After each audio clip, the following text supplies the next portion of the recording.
Have you been adhering to the stay-in-place or curfew orders? I know it is restrictive, but it is for the greater good. If each of us play our part by staying at home, being at least an arm's length or two from the person in line at the supermarket, corner shop, or pharmacy, if you wash your hands frequently and use alcohol-based hand sanitizer when no soap and water are available, we may just stem the spread of COVID-19.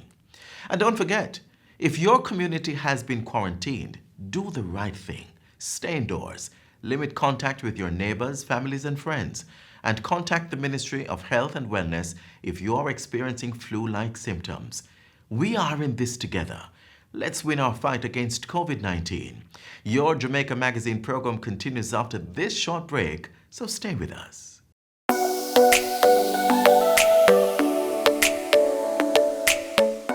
To properly carry out a hand rub, apply a palmful of the product in your cupped hand, covering all surfaces. Rub your hands palm to palm.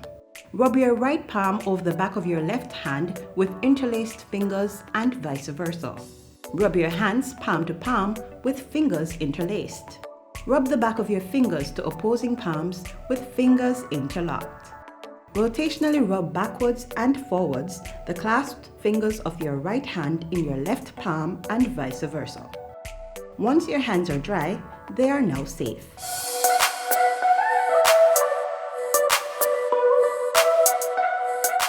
Curfew orders are in effect daily from 9 p.m. to 5 a.m. the following day. To ensure critical services continue to be provided, certain categories of workers are exempted. Let's find out who falls into that group. During the period beginning 5 a.m. on the 15th day of April 2020 and ending at 5 a.m. on the 22nd day of April 2020 in respect of the entire area of the parish of St. Catherine. So subject to the exemptions.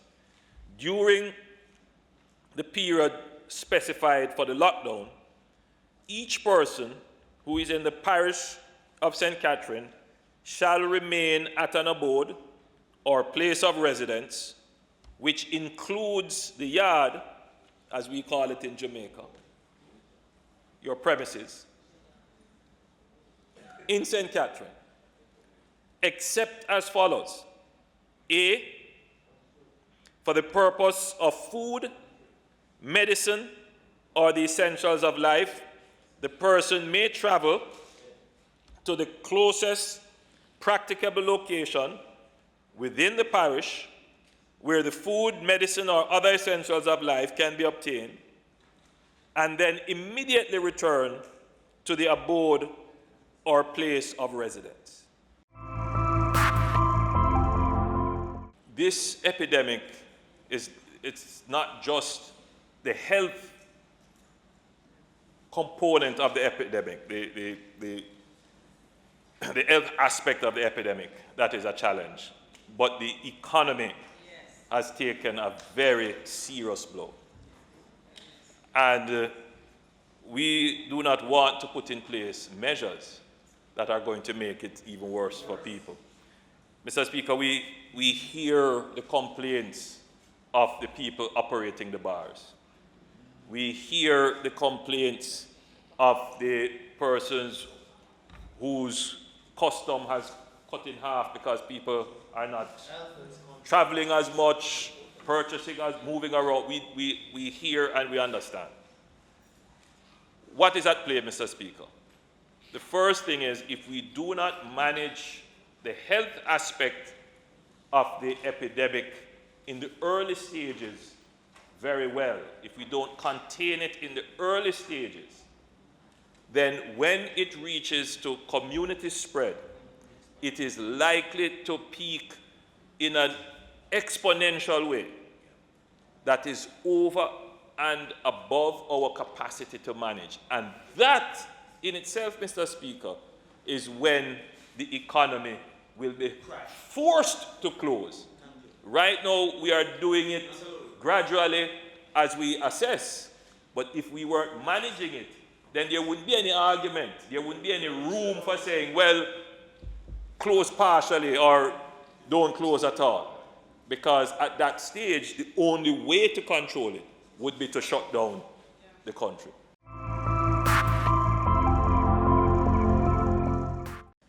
Mr. Speaker, in managing this crisis, we have proceeded in a very measured and deliberate manner, trying to balance the twin imperatives of protecting the lives of the people while also protecting their livelihoods.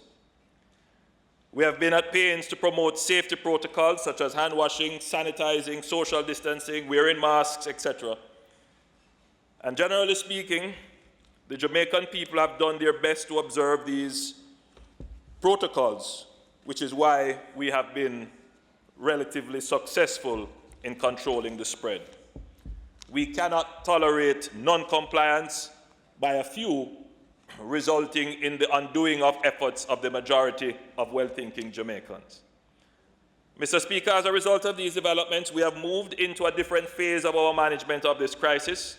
We will now have to take more stringent action than we were hoping to, Mr. Speaker, in order to avoid an uncontrolled spread. And for those who would want to violate, for those who would want to show hubris that they can flout the law, the state of Jamaica is going to show with deliberateness that we can enforce our laws, and that we will do it justly and with respect even for the lawbreaker. I don't want the criminals to believe that we have forgotten about them.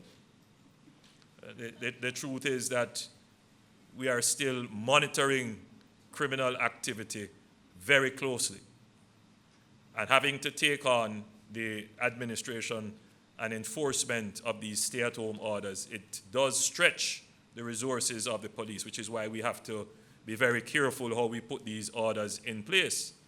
But I wish to, I'm not giving any warning to any criminal, but I'm going to be very clear that we are still targeting the criminals, we are still conducting the necessary operations, and we are still interdicting and arresting criminals during this period of time.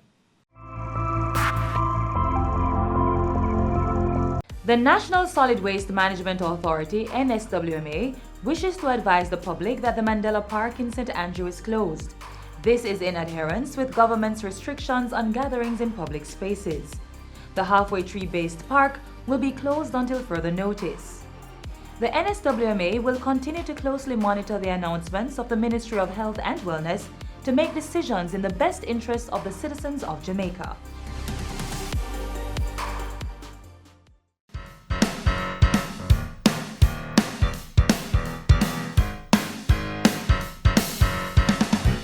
Incorporate new gaming activities into your child's routine, like puzzles and game boards such as Monopoly and Ludi. Charades and ABC Fast and Slow, Chinese Skip and Jump Ropes are also entertaining games that have the added benefit of getting them moving so that they're exercising without even realizing it.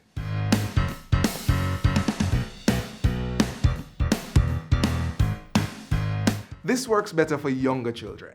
They are attracted by a range of colors and experiments. So how about you engage them with some drawings and paintings, bringing their artistic sides to life? Creating science projects is also a good way to work the minds while engaging your children.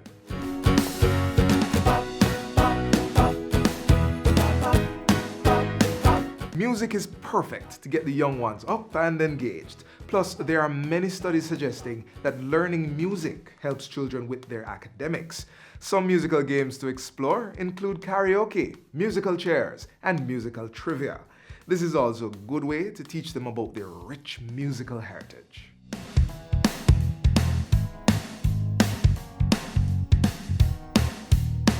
This may be the perfect time to teach your children how to prepare their favorite meals. If they already know how, then all the better getting expert hands on board. So here's the plan. Get a cookbook and get them involved. This could make them feel that they are making a valuable contribution to the family.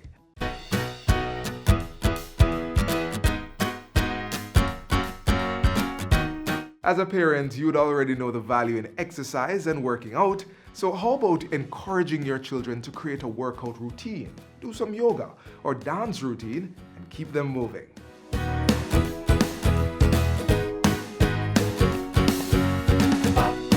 It might not be such a bad thing to allow your children to keep in touch with their peers or friends and keep a strong support network. If they wish to call or text friends and families, let them do so. Just monitor them. Socializing helps to regulate your mood and stay grounded, and that's as true for children as it is for adults. Some of these activities require the involvement of a responsible adult, but for those that do not, monitoring is still important for safety. Remember that different activities apply to different age groups, so ensure that you check on them in between all their playtime activities and ensure that all is going according to plan. Also, remember you can split the monitoring work between parents and/or older siblings. One parent or older sibling can monitor the children in the morning, while another person takes over in the afternoon. With that said, all the best.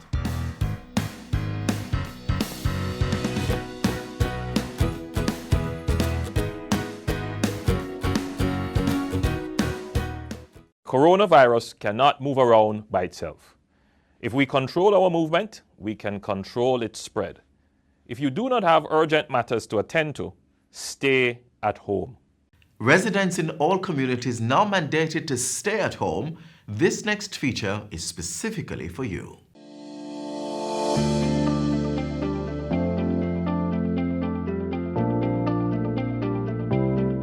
Isolation speaks more to persons who display symptoms, flu-like symptoms, and are therefore placed in a hospital setting under hospital supervision to treat with those symptoms, but at the same time to validate or rule out any possibility of them having the virus. It's very important that we pick up these symptoms early so that we can isolate these patients. On the isolation conditions now, if this person continues to develop symptoms, then this person would be separated from other persons who they could pass the virus onto, and they will be nursed in a controlled situation to prevent any spread, either to other members of the public or to healthcare professionals. Government, utilizing the available powers under the laws of Jamaica, instituted protocols for immediate isolation of persons entering the island exhibiting flu-like symptoms. In terms of moving a patient to isolation, if they have come from an area of concern and they had any symptoms when they landed, we would have moved them into isolation. That is our protocol. And the symptoms, when we had put any symptoms, is out of an abundance of precaution. On the grounds at the community level, where persons may have returned from countries with the virus and may have made contact with the wider community, quarantine and monitoring at home for symptoms will take place, and where symptoms are exhibited, they are isolated and testing is done. Isolation serves the same purpose as quarantine in that it keeps infected people away from those who are healthy to prevent the virus from spreading. However, it is reserved for those who are already sick and provides for treatment and recovery, usually in a hospital setting. When you are placed in isolation, the following is done. We test persons who are ill that fit a particular, what we call a case definition. So you have to have all the criteria that is required for testing.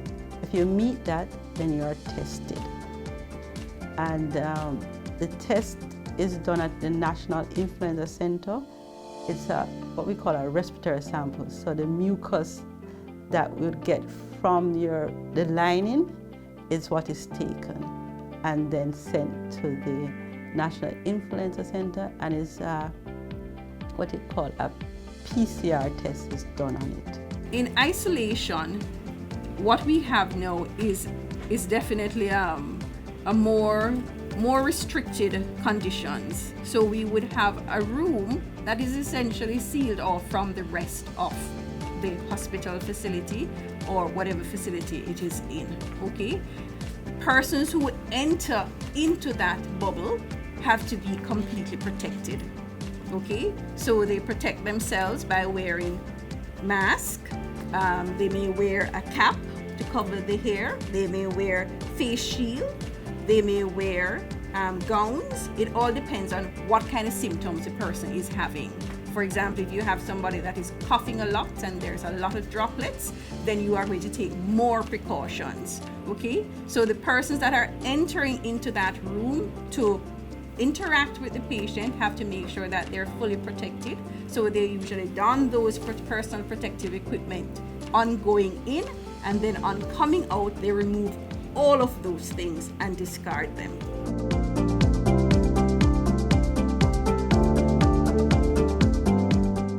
There are certain conditions under which we may isolate persons together. For example, if they're close family members and both are suspected to be infected and have the same kind of course together. So, we may choose to isolate persons like that together. But for the most part, we will separate persons. Isolation facilities have been set up in all hospitals across the island. Home isolation is possible only where persons with COVID-19 are well enough to receive care at home and there is an appropriate caregiver, a self-contained bedroom and bathroom where the patient can recover without sharing an immediate space with others, and there is access to personal protective gear. Regular cleaning, sanitizing, and disinfecting of all areas of the home, including high-touch areas, should be done daily.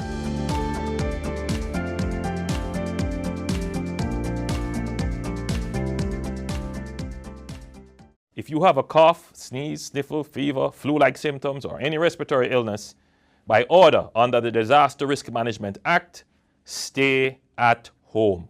Government has set aside $10 billion to assist Jamaicans who have been severely impacted by the COVID-19 pandemic. So far, over 300,000 Jamaicans have applied for the program. Find out if you are qualified next.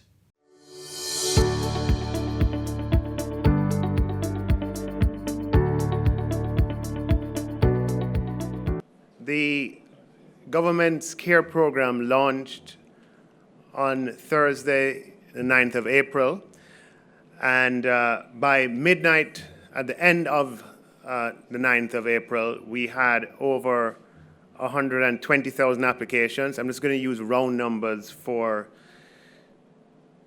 this summary. And by the end of Monday, or by Monday afternoon, we had approximately 333,000 applications in total. Now, you will recall that the CARE program has a number of components, and one of the components is the compassionate grant that is geared towards those who are unemployed, those who are informally employed, elderly, and students over 18. And for the compassionate grant program, we would have had about approximately 277,000 applications. For the Set Cash program, which is a program designed to cater to those who would have lost their employment after the 10th of March, we had approximately just under 47,000 applications. And for the General Grants program, which is geared towards various occupational groups that are targeted by the program, we had a total of about 8,000 applications. An application is successfully made once the TRN that is provided matches with the date of birth provided and the name provided. And all three of those variables are consistent with what Tax Administration Jamaica has on its database. Now, it's very important for that verification to take place. The funds that will be used to make these grant payments are taxpayer funds. They're funds that belong ultimately to you, the people. And it is very important that before someone can be eligible, we have to ensure that that TRN is a valid TRN. So when we say that we have had 333,000 applications, what we mean is that we have had 333,000 persons apply where their TRN matches their date of birth and matches their name. There are a minority of cases in relation to 333,000 where persons have tried to enter and to apply, and the system doesn't allow them to proceed because the TRN that they have entered does not match the name and the date of birth that Tax Administration Jamaica has in their system. The only way around that is to make a call to Tax Administration Jamaica and try to have that rectified.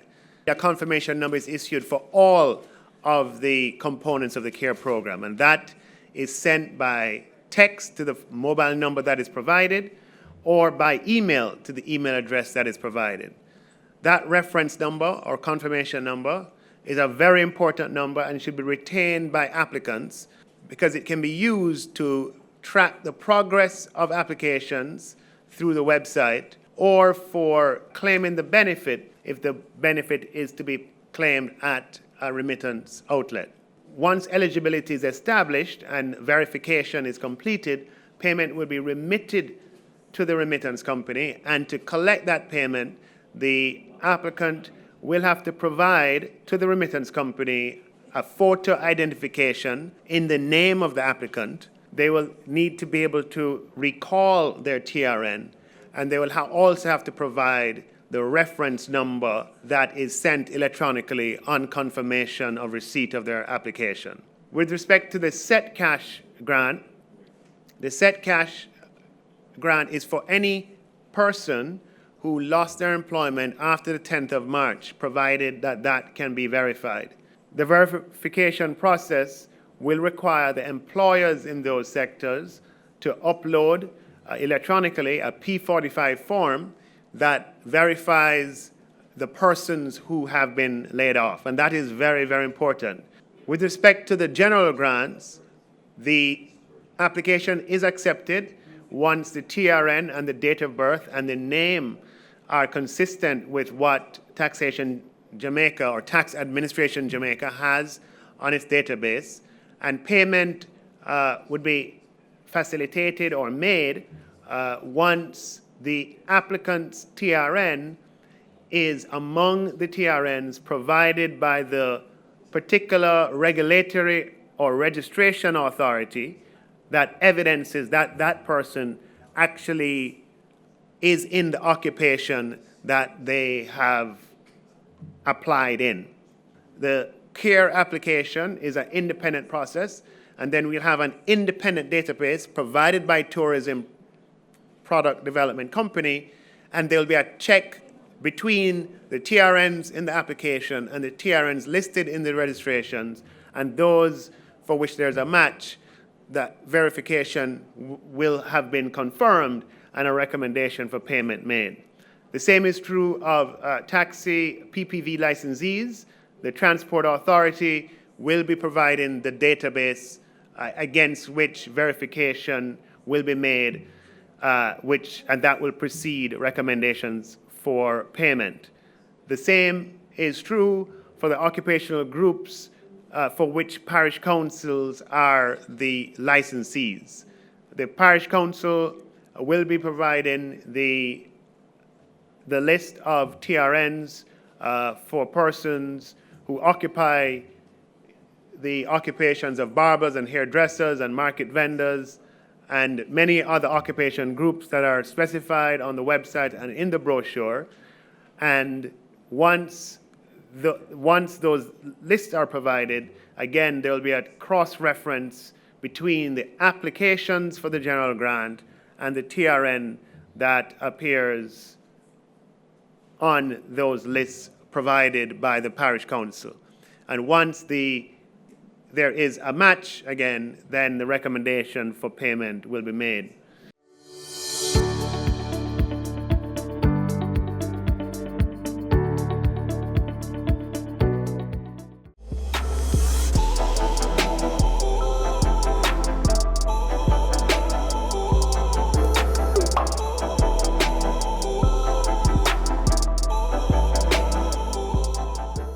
Now that many of our citizens are working from home, here are some tips to maximize your time while doing so.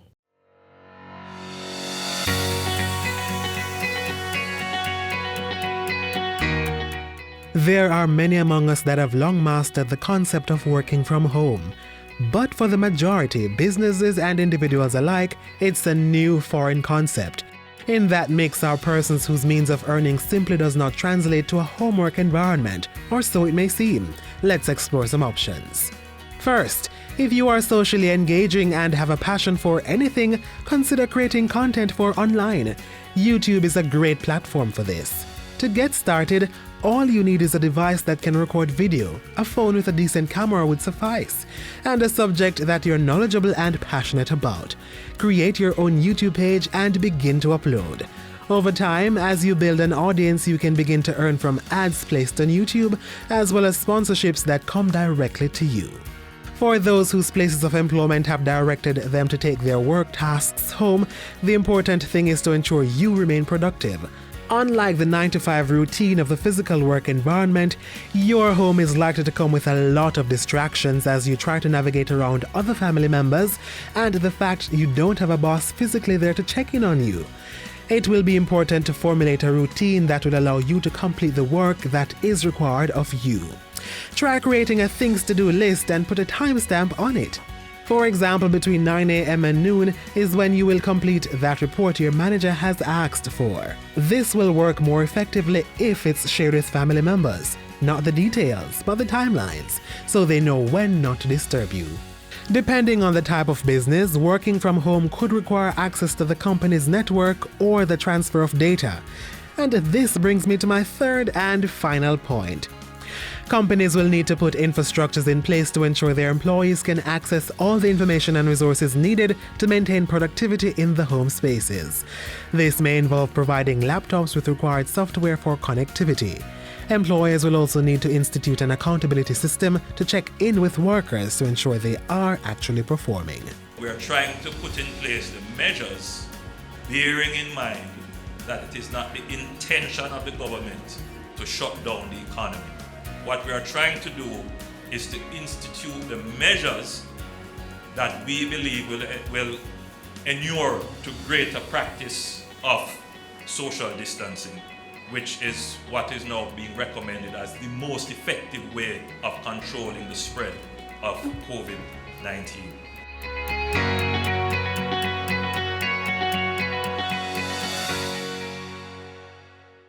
How can we assist people who are blind and visually impaired during this novel coronavirus COVID-19 period? There are simple ways to help them navigate our streets and sidewalks, but many people are worried about social distancing. Not to worry, you can simply guide them with the sound of your voice, walking beside or in front of them. Let your voice be the helping hand you give them. For information on how to assist persons with disabilities, contact the Jamaica Council for Persons with Disabilities at 876-926-9376 or 876-618-1133. Remember to look out for the blind and visually impaired, not only today, but every day.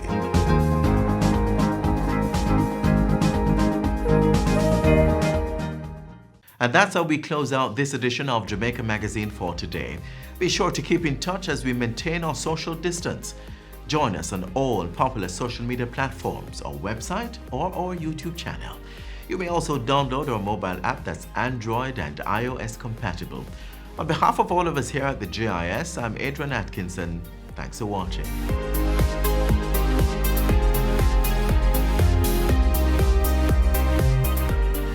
This has been a production of the Jamaica Information Service, the voice of Jamaica.